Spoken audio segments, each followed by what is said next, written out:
राहत का गांव वादियों के दरमियान बसा एक छोटा सा देहात था, जहां जिंदगी बहुत सादा और पर अमन थी। यहाँ के लोग खेती बाड़ी करते, मवेशी पालते और एक दूसरे के दुख सुख में शरीक होते। गांव के मशरकी किनारे पर एक कदीम पीपल का दरख्त था, जिसके बारे में कहा जाता था कि ये सदियों से यहाँ मौजूद है। गांव वाले इस दरख्त को मुकद्दस समझते थे। शादी ब्याह के मौके पर यहाँ मन्नतें मांगी जाती थीं, बीमारों के लिए दुआएं की जाती थीं।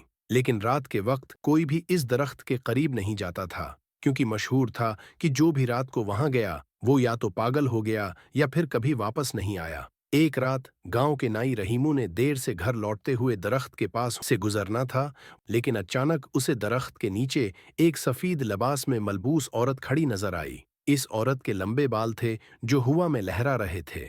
रहीमू ने पहले तो सोचा कि शायद कोई गांव की लड़की है जो किसी काम से यहाँ आई हो, लेकिन जब उसने करीब जाकर देखा तो वो औरत गायब हो चुकी थी। रहीमू ने अपने आप को तसल्ली दी कि शायद उसकी आंखों ने धोखा दिया है। अगली सुबह उसने ये बात गांव के चंद लोगों को बताई। कुछ ने उस पर यकीन नहीं किया, लेकिन बुजुर्ग दादी उम्मा ने संजीदगी से कहा, बेटा, तुमने जो देखा वो शायद कोई बेचैन रूह थी। रहीमू की कहानी सुनकर गांव के कई लोगों ने भी दावी किया कि उन्होंने भी रात को दरख्त के पास से अजीब आवाजें सुनी हैं। किसानों ने बताया कि जब वो रात को खेतों की तरफ जाते हैं तो उन्हें लगता है जैसे कोई उनके पीछे चल रहा हो। एक लड़की ने कहा कि उसने दरख्त के नीचे एक औरत को रोते हुए देखा था। ये खबरें फैलते ही गांव का माहौल खौफजदा हो गया। बच्चे शाम होते ही घरों में दाखिल हो जाते, औरतें तन्हा बाहर नहीं निकलती थीं।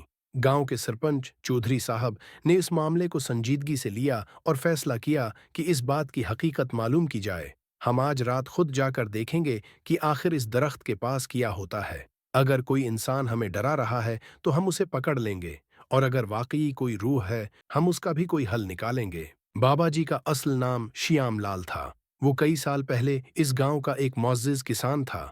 इसकी एक बेटी थी जिसका नाम राधा था। राधा गांव की सबसे खूबसूरत लड़की थी। बाबा जी अपनी बेटी से बहुत प्यार करता था। जब राधा जवान हुई तो उसकी शादी गांव के एक दौलहे से तय हुई। शादी का दिन आया तो गांव वालों ने पीपल के दरख्त के नीचे खूब सजावट की। दरख्त को फूलों से सजाया गया। आज मेरी बेटी की शादी है। बाबा जी खुशी से फूला नहीं समा रहा था, लेकिन वो नहीं जानता था कि उसकी खुशी का ये दिन इसके लिए एक अलमनाक रात में बदल जाएगा। रात को जब शादी की रसूमात जारी थीं, अचानक गांव के बाहर से घोड़ों की टापों की आवाजें आईं।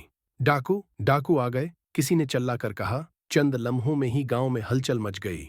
डाकुओं ने गांव पर हमला कर दिया था। वो गनहगार लोग थे जो पहाड़ों में छिपे रहते थे और वक्तन फौक्तन गांव पर हमला करके लौट मार करते थे।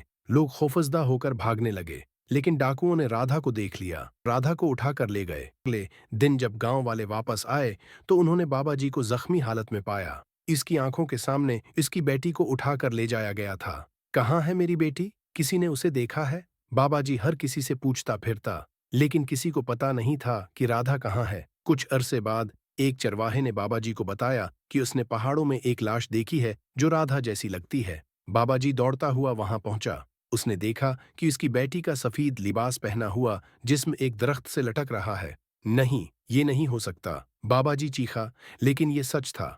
डाकुओं ने राधा को मार डाला था। चौधरी साहब के हुक्म पर गांव के 10 नौजवानों ने फैसला किया कि वो रात को दरख्त के पास पहरा देंगे। उनमें रहीमू, अली, अकबर और दीगर नौजवान शामिल थे। हर एक के पास लालटीन, डंडे और कुछ के पास तो छुरियां भी थीं। वो सब दरख्त से कुछ फासले पर बैठ गए और इंतजार करने लगे। रात गहरी हो रही थी, चांदनी चमक रही थी, लेकिन दरख्त के नीचे गहरा साया था। अचानक हवा तेज होने लगी और दरख्त के पत्ते सरसराने लगे। क्या तुमने सुना? अकबर ने कांपते हुए कहा। हाँ, ये क्या आवाज थी? अली ने पूछा। सबने खामोशी से कान लगाया। फिर एक औरत के रोने की आवाज आई। ये आवाज इतनी वाज़ेह थी कि सबके रोंगटे खड़े हो गए। यहाँ कोई है। रहीमू ने चलाते हुए अपनी लालटीन उठाई और दरख्त की तरफ बढ़ा। लालटीन की रोशनी में उन्हें दरख्त के पीछे एक सफेद साया नजर आया। वो साया तेजी से हरकत कर रहा था। रख जाओ, तुम कौन हो? चौधरी साहब ने आवाज लगाई। सफेद साया रख गया। फिर आहिस्ता आहिस्ता वो उनकी तरफ बढ़ा। जब वो करीब आया तो सबने देखा कि ये कोई औरत नहीं बल्कि एक बूढ़ा आदमी था जो सफेद चादर ओढ़े हुए था। तुम लोग यहाँ क्यों आए हो? बूढ़े ने पूछा। हमने सुना है कि यहाँ एक औरत की रूह भटकती है। हम जानना चाहते हैं कि ये क्या मामला है। चौधरी साहब ने जवाब दिया। बूढ़े ने एक गहरी सांस ली और कहा, यहाँ कोई रूह नहीं है, ये सब तुम्हारा वहम है। मैं ही हूं तो तुम्हें डराता हूं। और फिर उसने अपनी पूरी कहानी सुनाई। गांव वालों को बाबा जी की कहानी सुनकर बहुत दुख हुआ। चौधरी साहब ने कहा, बाबा जी, आप तन्हा क्यों रह रहे हैं? आप हमारे साथ गांव में आ जाएं, हम आपकी देखभाल करेंगे। लेकिन बाबा जी ने इनकार कर दिया। नहीं, मेरा काम यही है, मैं इस दरख्त की हिफाजत करूंगा। गांव वालों ने फैसला किया कि वो बाबा जी की मदद करेंगे। उन्होंने दरख्त के उर्द-गर्द एक चहार दीवारी बनाई और इस जगह को पाक करने के लिए एक बुजुर्ग फकीर को बुलाया। फकीर ने दुआएं पढ़ीं और कहा कि अब ये जगह महफूज है। इसके बाद से गांव में फिर से अमन कायम हो गया। बाबा जी अब भी दरख्त के पास रहता था, लेकिन अब वो गांव वालों के साथ मेल जोल रखता था। बच्चे उसके पास बैठकर कहानियां सुनते, औरतें उसके लिए खाना लाते। कुछ उरसे बाद बाबा जी ने एक रात ख्वाब में अपनी बेटी को देखा। राधा ने उसे मुस्कुराते हुए कहा, अब्बा, अब मैं खुश हूं, आप भी खुश रहें। अगली सुबह बाबा जी ने गांव वालों को बताया कि अब वो दरख्त छोड़कर जा रहा है। मेरी बेटी ने मुझे ख्वाब में आकर कहा है कि अब वो चीन में है, अब मुझे यहाँ रहने की जरूरत नहीं। और फिर बाबा जी गांव से चला गया। दरख्त के पास अब कोई अजीब आवाजें नहीं आती थीं। गांव वालों ने इस जगह को एक खूबसूरत चबूतरे में तब्दील कर दिया, जहां अब बच्चे खेलते, बुजुर्ग बैठते और हर कोई खुशी से रहता। इस वाकये से गांव वालों को एक अहम सबक मिला।